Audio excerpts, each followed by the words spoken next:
All right, guys, I didn't have time to get to these stories today on the show, but I wanted to talk about them, so here we are. Um, First, let me talk about what happened with Spike Lee. So, Spike Lee went to the NBA All Star game, and he was sitting front row like he always is. He goes to like almost every single Knicks game. In fact, I wouldn't be surprised if he hasn't missed one in like a decade, okay? But he was wearing basically like Palestine flag suspenders, I think it was. It was like multiple pieces. I don't actually remember the like where the Palestine flags were, but he had multiple pieces of clothing and like accessories that had Palestinian flags, okay? And this ignited a firestorm that was colossal. It was like way too big given what he did. The fact that he was wearing those flags. And the stuff people were saying was just so unhinged. They were saying that, like, this is basically a threat to the Israeli player. It's like the first Israeli player ever, I think, that made it into the NBA All Star game. Honestly, he's some schmuck who I never fucking even heard of, and I watch basketball all the time. I mean, I kind of vaguely have heard of him, but I don't think he's anything special in terms of a player. I don't know how the fuck he made it to the All Star game. But anyway, so this guy was playing, and like all these idiots online, these Zionist freaks, are claiming that like this is basically a terrorist threat against the Israeli player. This is like showing support for Hamas and showing support for October 7th. And, you have people saying he should be banned from every single NBA game from now until the end of time. Just totally fucking unhinged shit. And there was even that radio host, I forget his name, something Carton? Is that it? And he was the guy who said he should be banned from every Knicks game because this is like unacceptable and it's a sign of bigotry and this and that. And like, guys, stop and think about this. His crime is like basically wearing a Palestinian flag. That's his crime. His crime is showing solidarity with a group of people that were just annihilated and literally wiped off the map in Gaza. Like over 80% of Gaza is rubble. It's totally gone now. We covered the other day on the show that they use these things called thermobaric bombs, which are basically vacuum bombs that get up to like 6,000 degrees Fahrenheit, and they boil your blood and instantly kill you. They vaporize you. They literally make you evaporate, and there's not a single trace of you left. Like, this is the shit that they did to Palestinians. They starved them to death. I mean, we don't even need to get into the specifics of like bombing schools and hospitals and, UN buildings. And so they did all this shit. And now even wearing the flag to show solidarity with the people who were genocided and ethnic cleansed, they're effectively trying to ban that. They're trying to say, sorry, free speech doesn't extend to showing solidarity with people who were mass murdered, who basically had an October 7th attack every day for 2 motherfucking years. Okay, so shout out to Spike Lee, man, for just showing solidarity with Palestinians. More people should be showing solidarity with Palestinians.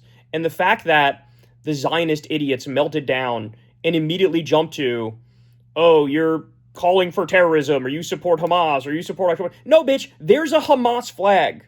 And he wasn't wearing the Hamas flag. He didn't say dick about October 7th, okay? They're reaching so hard.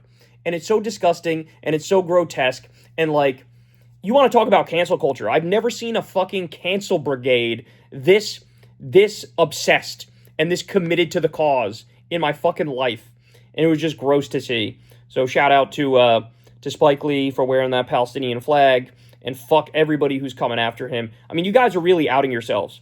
You are free speech haters, and you are genocide lovers. It really is that simple. Everybody should be wearing a Palestinian flag in solidarity with the fact that these people were just fucking holocausted right in front of our eyes. Like, shame on everybody who's trying to, go after Spike Lee for this. That's one thing I wanted to discuss. The other thing that I wanted to discuss is, I don't know if you guys have seen what's going on with Congressman Randy Fine. But this guy, so first of all, he's gelatinous. This is a large man. He is one of the largest men I've ever seen at his peak. I think he's lost some weight since his peak, but he is beefy. This is a beefy big boy. This guy makes JB Pritzker look like he's anorexic, okay?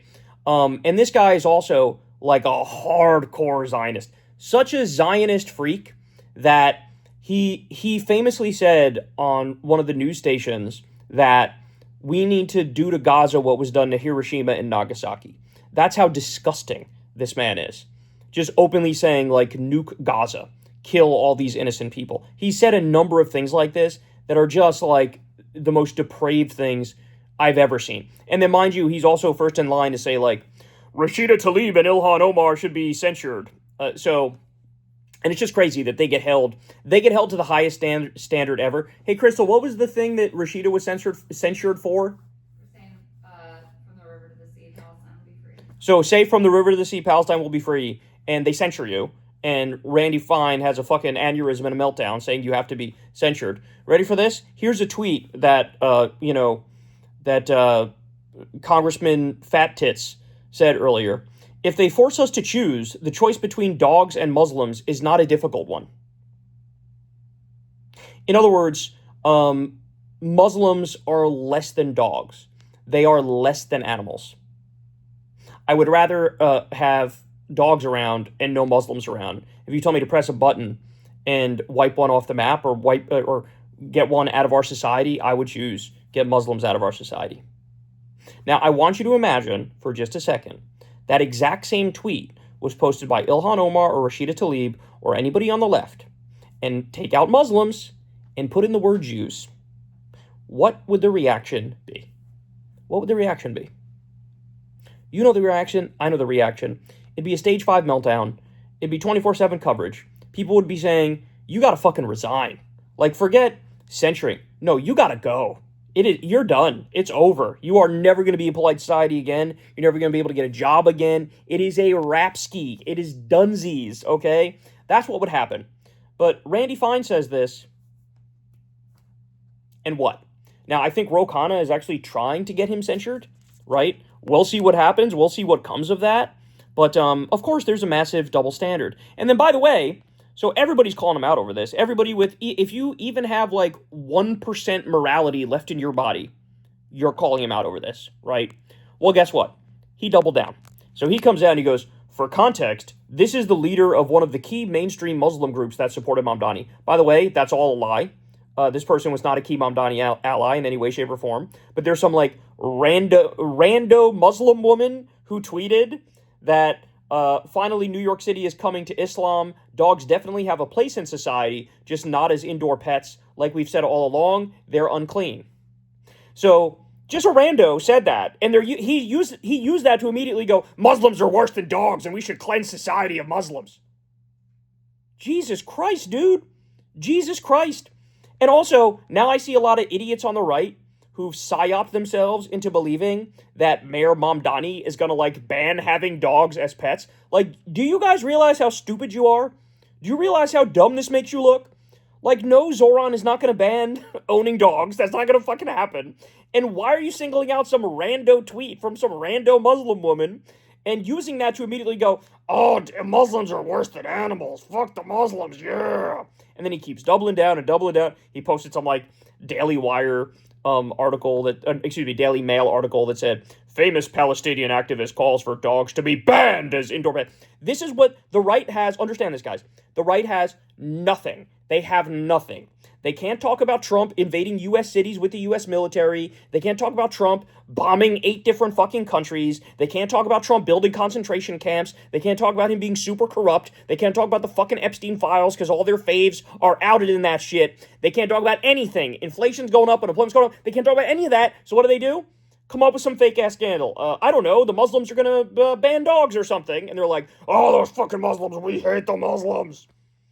Like, these people are so fucking grotesque.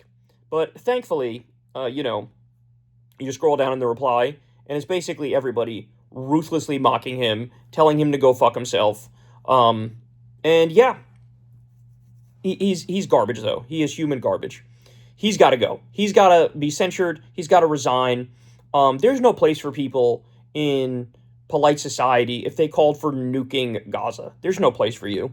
There's no place for you. You should be censured. You should resign. And it's people like Congressman Randy Fine. You know what this guy said? He said, the first time I met Netanyahu, I didn't want to wash my hand afterwards because I shook his hand. I didn't want to wash my hand afterwards. Are you fucking kidding me? So, anyway, shout out Spike Lee, fuck you, Randy Fine, and all the Zionist freaks on. I've never seen a bigger victim culture in my life than the Zionist freaks. There are so many Zionist freaks, and all they have is to play the victim from now until forever.